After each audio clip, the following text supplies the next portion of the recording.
So this is part 2. As you can see, there have been some changes. This world is a copy of the last world, but it has fill commands. When the fill command came out and these sea lanterns came out, I backed up the world so I could have a what has been done without fill commands and what has been done with fill commands type of thing. And with the fill commands, I was able to replace all of that glowstone. Well, most of it. I didn't get some of this stuff in this chest room. With sea lantern.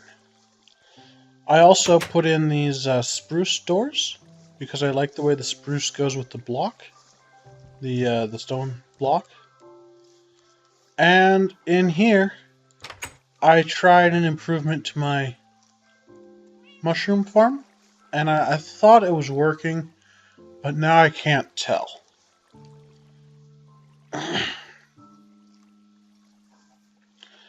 I mostly just replaced all the lighting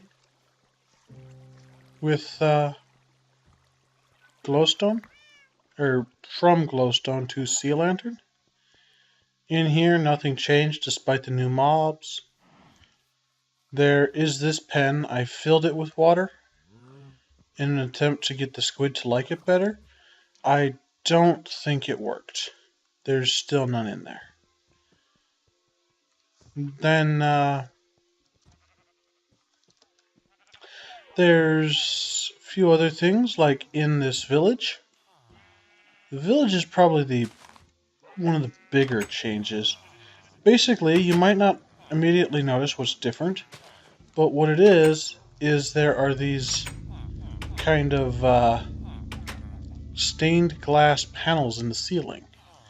And there's one in front of each door. And what that does is they go all the way up to surface and give a direct line for light to go down. So now those houses do count as villages, I think. I'm not sure if they do, but they should. And each one of those tunnels has an unobstructed view of the sky. And I really like the way the stained glass blends with other blocks. Then other changes I made. I didn't replace some of this glowstone. I think it's just because I didn't bother. But most of it got replaced. Well, most of the visible stuff at least. Still a lot of lag. Let's see, where's the hallway? Here's the hallway. Let's get back in that hallway, shall we?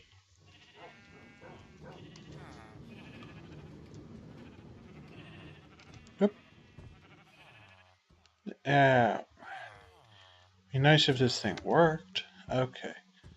There we go. Now we're in creative.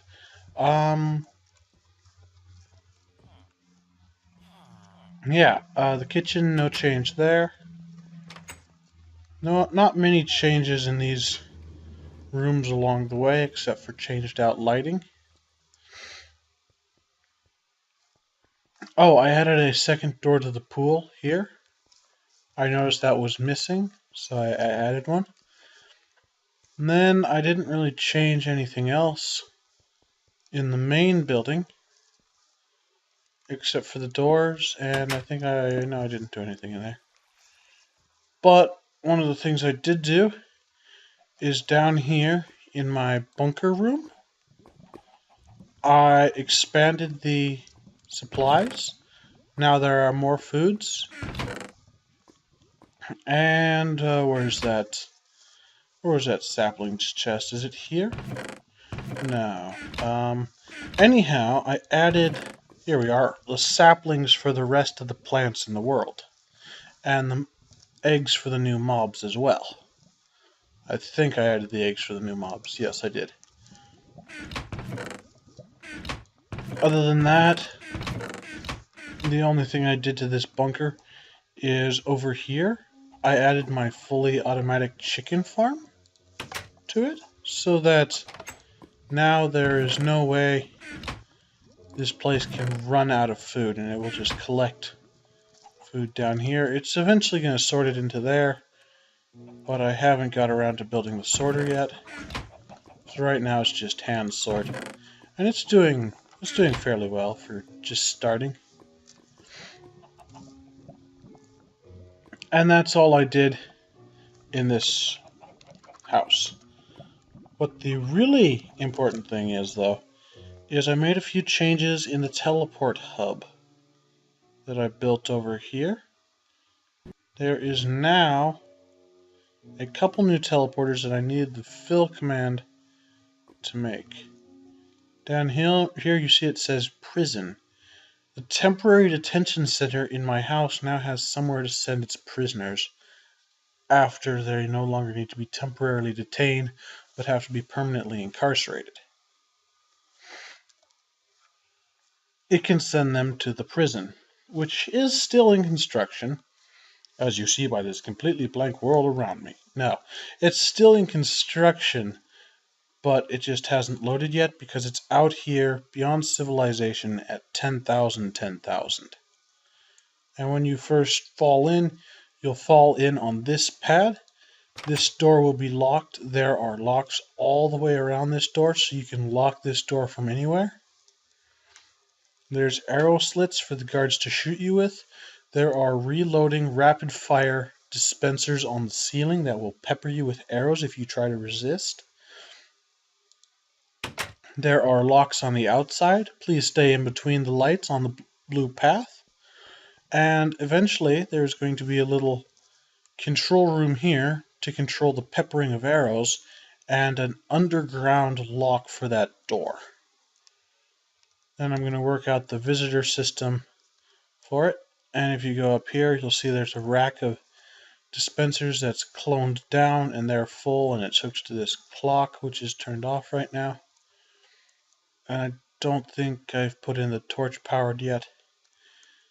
But then these walls have all these lava lamps in them, which make a really nice lighting effect, especially for a prison. So, yeah, that's it's going to be great. There's going to be kind of a hallway here. Hang on. A hallway and then a check-in station where they'll set your game mode and clear your inventory, especially if you're a visitor. And then there's going to be a guard path, and yeah, it's going to be really nice. Let me just get back to the teleport hub, because there's one other thing to show you. I think there's just one. I might remember more between now and it that I added. Over here at Walmart, there is the bank. I just added a cool little feature to the bank. Apparently this Walmart teleporter drops me off in Walmart instead of the teleport hub.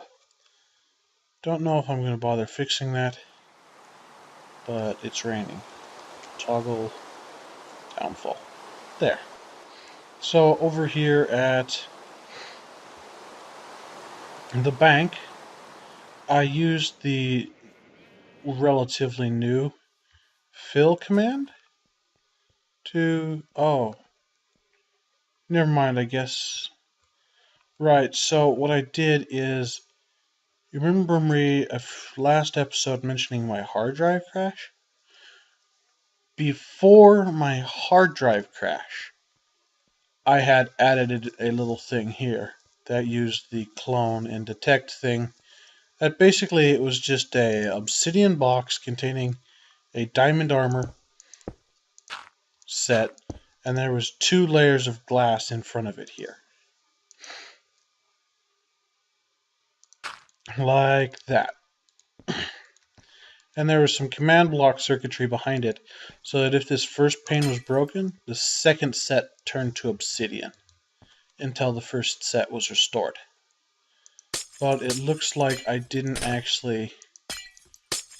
That one didn't get backed up on my backup drive. So that will be the end of this episode.